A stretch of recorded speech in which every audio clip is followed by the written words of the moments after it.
Olá, hoje é 18 de maio de 2023 e o Grupo de Conjuntura recebe hoje aqui no seu podcast a ilustre presença do nosso professor do Instituto de Economia, nosso colega Hélder Queiroz. E toda vez que há uma questão aí nessa área de energia, sobretudo de petróleo, ele vem aqui para nos socorrer na análise da questão. E, obviamente, todos estamos acompanhando aí o fato de que a Petrobras recém anunciou uma mudança na sua política de preços, né? Que não é muito fácil da gente entender o significado e o alcance, né, dessa mudança. O comunicado não foi tão claro assim. O presidente Lula saudou a mudança como o início do processo de abrasileiramento dos preços, né? É, e muitos analistas consideram que, por outro lado, que não é isso, que houve uma mudança, mas que é mais superficial e que, no fundo, tudo continuará como antes. A Maria Cristina Fernandes, inclusive, citou o Lampedusa, né, um dos personagens que, num dos seus livros, diz que é preciso que tudo mude para que todas as coisas fiquem como antes, né?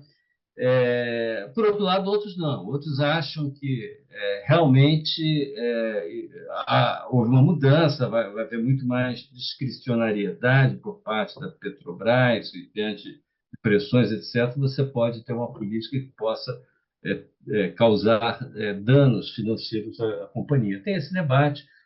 Essa seria uma primeira questão aí para o Helder. Uma outra questão que eu colocaria é o fato de que, junto com o anúncio da nova política, houve uma redução no preço dos combustíveis, né? Isso pareceu algo ligado à nova política, né? Porque foi logo em seguida, mas, segundo muitos, essa redução é compatível com a velha regra, com a PPI. Então, Helder, você está aí com a palavra e a gente vai, então, conversar um pouquinho sobre isso. Obrigado, Francisco Eduardo. Boa tarde, Lixa. Sempre um prazer estar aqui. Minha carteirinha de sócio do Grupo de Conjuntura segue na validade, então estamos aí Totalmente. prontos para conversar, né? Então, essa é uma semana importante, né, do ponto de vista de uma questão que passa tempo, sempre permanece nas pautas, né, por conta do aspecto crítico, né, que se tem com relação aos reajustes dos combustíveis, sobretudo também seus impactos macroeconômicos, na inflação, na arrecadação, etc. Né? Então, em primeiro lugar, assim, vamos pelos aspectos que eu considero positivos. A gente tem dois compromissos que foram fixados e que me parecem importantes a gente sublinhar aqui. Primeiro, é que não vai se abandonar um certo alinhamento, né, com relação às flutuações do preço do petróleo e dos demais combustíveis no mercado internacional, né? Isso foi dito, vai ser mantido se daqui a um tempo a gente olhar, pelo menos é um compromisso. A curva de comportamento com relação a esses preços estarão, de certo modo, alinhados, mesmo que não exatamente no valor PPI, né? O segundo ponto é que também, esse até apareceu meio nas entrelinhas, mas também foi feito um compromisso de que, entre reajustes, a empresa não iria internalizar produto com prejuízo, né? Ou seja, né, ao contrário do que já foi feito lá há 10 anos atrás, você trazia produto importado, né, e aqui marcava um preço menor do que importado. Isso levou aos prejuízos que todos sabemos, né? E esse é um ponto, perdão, muito sensível, porque, especialmente para o diesel, a gente depende de 25% das importações, né? A Petrobras não está sozinha nesse mercado e, portanto, é fundamental que os importadores também tenham um papel de garantia, como já falamos até aqui outras vezes, de segurança do, do abastecimento, né?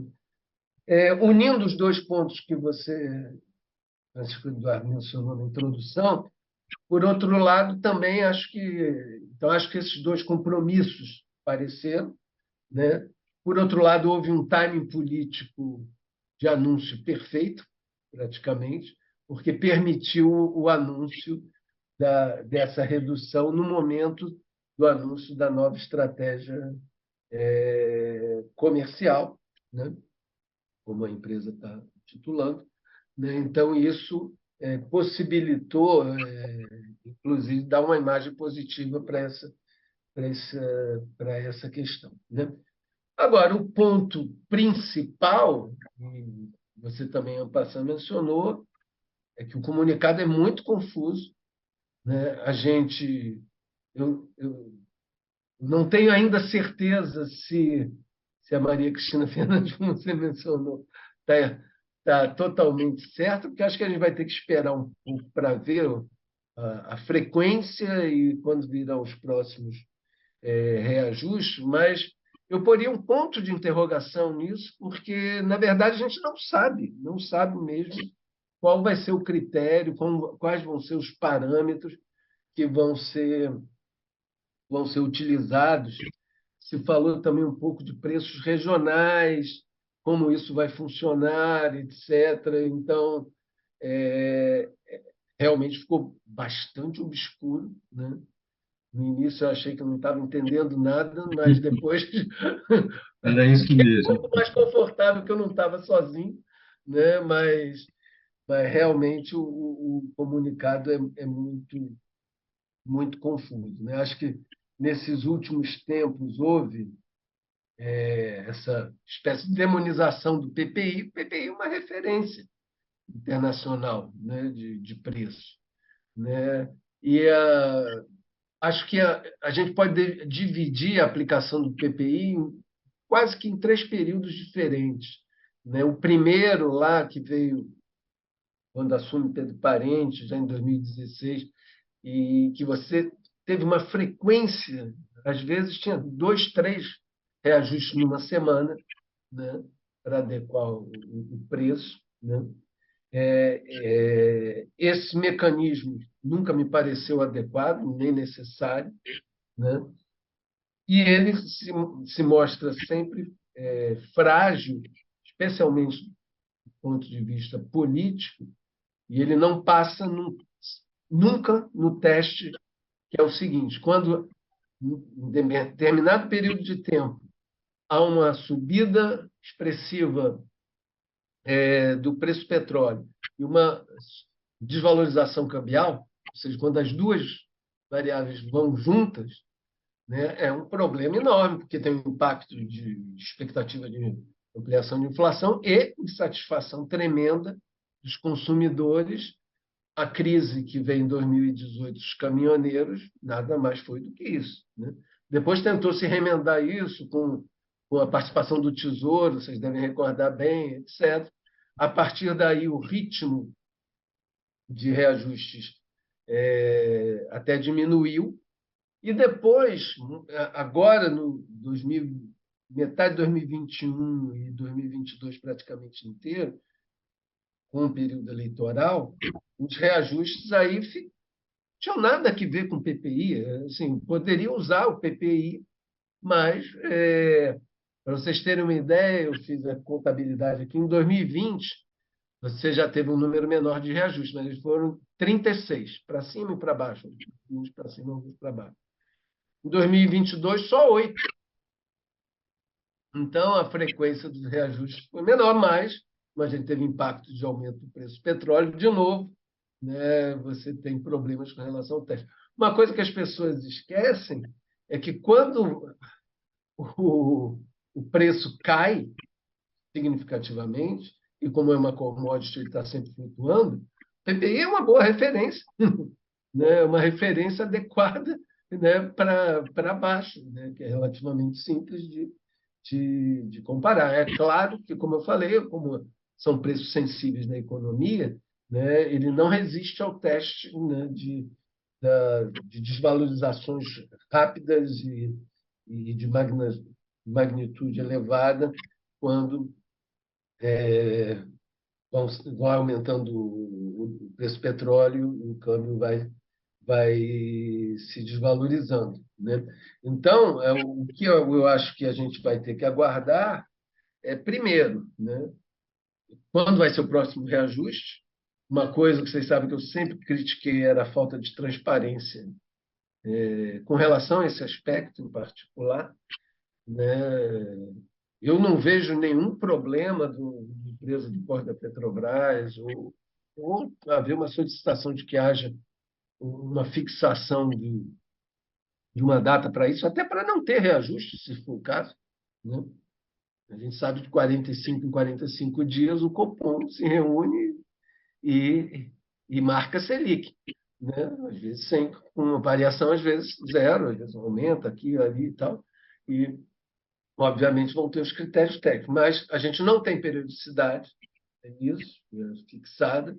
Aliás, isso foi dito explicitamente, que não haverá periodicidade, eu acho ruim, do ponto de vista da transparência, até porque pode desorganizar um pouco a cadeia do suprimento via importação, né? E, além disso, a gente vai ter que aguardar para ver como vai ser apresentado, né, se vai ser apresentado o cálculo com relação a esse novo mecanismo que pretende usar preços de referência diferentes em diferentes regiões. Então, de todo modo, uma coisa é certa, vai ficar mais complexo, né? Vai ficar mais complexo tanto de entender quanto de aplicar. Essa é uma primeira, falei até muito, mas uma primeira pincelada geral. Helder, justamente essa última questão que você colocou aí, né, que quer dizer, a minha impressão, pode ser que eu esteja errado, mas é que ficou menos transparente no seguinte sentido, que antes, mesmo que não cumprisse exatamente a PPI, etc., mas quem está vendo de fora, o analista, tem essa referência. Eu sei quanto é que está variando o preço do petróleo e a taxa de câmbio. Então, eu digo, bom, a Petrobras está segurando um pouco, tá? Né, já corrigiu o que estava atrasado. Tem essa condição de avaliar. Quando você aumenta muito o número de variáveis, e se você não sabe a ponderação exata de cada. Eu não sei se isso ainda vai ser anunciado. Se não sabe a ponderação de cada uma, você perde um pouco essa capacidade. Então, eu concordo com você, tudo depende de como é que vai ser conduzida a política na prática daqui para frente. Isso é que a gente vai ter que acompanhar e é a partir daí que a gente vai ter as condições, né, de ter essa avaliação. No meu entender, quer dizer, o momento crítico porque hoje está muito favorável. Acho que foi muito favorável o momento para De você. novembro para cá, caiu de 95 para 75 o barril. Provavelmente isso aí continuará dada o estado de fraqueza da economia mundial, etc., né? Mas, em algum momento no futuro, quando houver uma pressão sobre o preço da taxa de câmbio, etc., e o petróleo começar a subir no mercado internacional, aí acho que vai ser a prova de fogo, né? Aí é que a gente vai ver, de fato, como é. Aí vai haver uma pressão muito grande, como sempre aconteceu, como aconteceu no Uhum. governo passado e no retrasado, etc., uma grande pressão para que a Petrobras não reajuste, né? Então aí vai ser, acho que, a prova de fogo, né? Então, nesse momento, isso que eu queria te fazer, aparentemente os preços continuam alinhados ao internacional, né?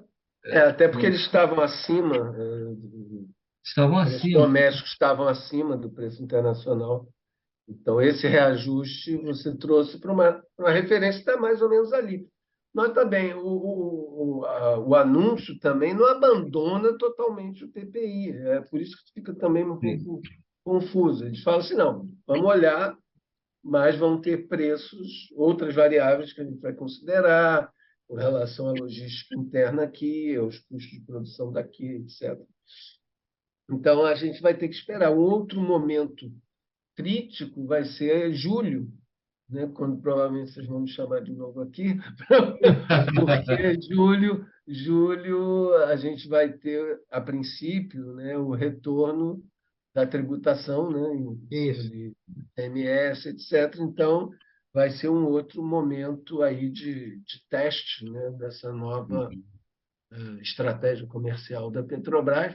E, sobretudo, até lá, a gente vai ter também uma ideia de como vão estar se comportando os importadores. Notem bem que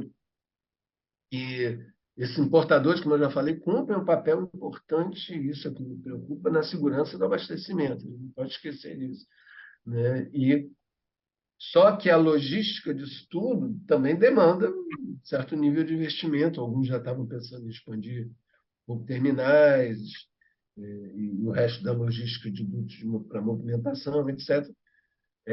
Imagino que haja agora um certo ponto de interrogação para, pelo menos, saber como vai ser na prática, né, o processo de reajuste nos próximos meses.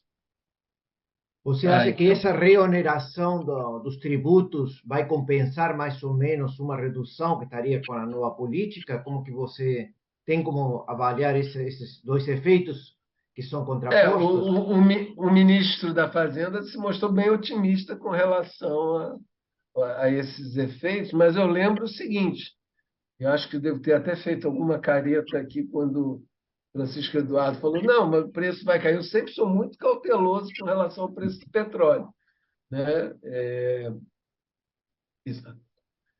O contexto geopolítico também sempre cumpre um papel, isso. joga um papel decisivo. Então, é claro que eu concordo com vocês que a economia mundial está num ritmo que tem sinalizado e explica, inclusive, essa redução que a gente mencionou nos últimos meses do preço, né? A se comportar assim, acho que isso vai dar, digamos assim, um certo conforto, né, para o governo com relação à aplicação da estratégia comercial nova da Petrobras, né? Agora, e depois vamos ver, assim como as outras regras, se o teste que o grande teste é quando o preço aumenta, né?